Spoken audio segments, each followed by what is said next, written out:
Salut à tous, je suis heureuse de vous retrouver dans cette nouvelle vidéo qui est, je pense, une nouvelle forme de rubrique, on va dire, sur la chaîne où je veux vous présenter tout simplement des métiers qui tournent autour de l'univers du cheval. Et aujourd'hui, j'ai prévu de vous parler du dentiste équin.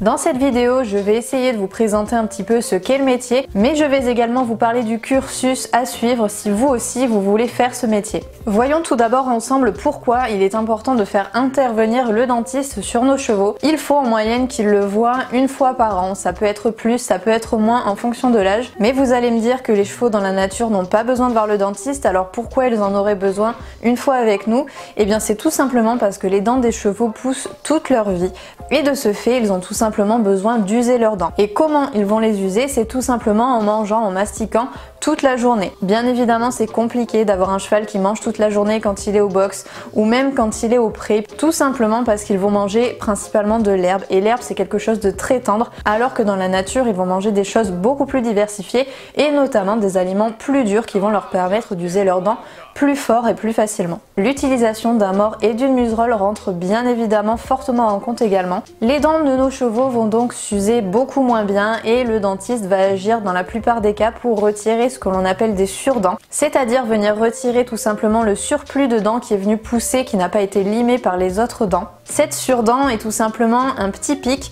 qui va venir en général frotter contre la joue du cheval, encore plus quand il a une muserolle serrée et un mors qui va venir bouger à l'intérieur de la bouche. Et vous imaginez bien que ça peut venir faire blesser le cheval extrêmement facilement, même quand il mange au quotidien ça peut être très douloureux, donc c'est pour ça qu'il est vraiment essentiel de faire venir le dentiste très régulièrement. Les surdents sont la chose la plus connue et la plus commune, donc c'est pour ça que je vous en parle, mais bien évidemment les dentistes sont là pour traiter plein d'autres petits problèmes à l'intérieur de la bouche. Si le cheval n'est pas suivi par le dentiste ou pas assez régulièrement, il peut développer différents problèmes, notamment bien évidemment au niveau du système digestif où plein de petites choses peuvent se déclarer à cause de ça, notamment un amaigrissement qui est la chose en général qui nous alerte le plus, mais ils peuvent également avoir de vrais problèmes au travail, dans les déplacements ou même tout simplement de défense sur la main au moment où vous agissez, c'est ce qui est encore une fois le plus flagrant. Faire intervenir le dentiste, c'est vraiment penser au bien-être de son cheval au quotidien, qu'il soit travaillé ou non.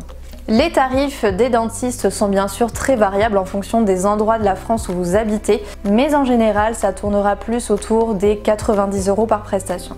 Ensuite, si vous êtes intéressé par ce métier, si ça vous intrigue, si vous voulez vous renseigner, je vous invite à aller découvrir un site vraiment très bien fait que j'ai découvert en préparant cette vidéo. Ce site, c'est celui de la Fédération française des techniciens dentaires équins. C'est vraiment l'organisme référent auprès des pouvoirs publics. C'est là où vous trouverez plein de réponses à toutes vos questions. Le métier de dentiste équin est en ce moment en pleine évolution.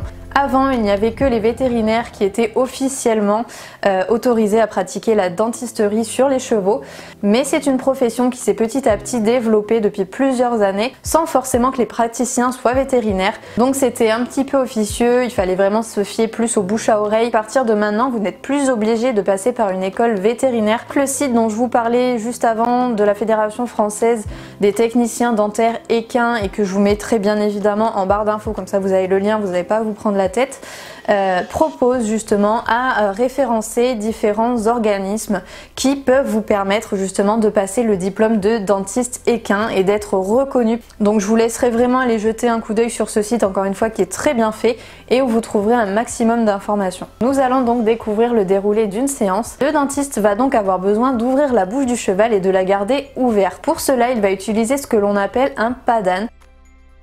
Le dentiste va tout simplement commencer par nettoyer la bouche puisque le cheval a bien évidemment sûrement mangé de l'herbe, du foin, des carottes et donc a plein de petits morceaux à l'intérieur de la bouche. Il est donc important de vraiment tout bien nettoyer en envoyant tout simplement à l'aide d'une grosse seringue de l'eau javélisée. Vient ensuite le moment d'introduire la râpe à l'intérieur de la bouche du cheval et cette étape est assez cruciale puisqu'effectivement ça fait beaucoup de bruit à l'intérieur de la bouche du cheval.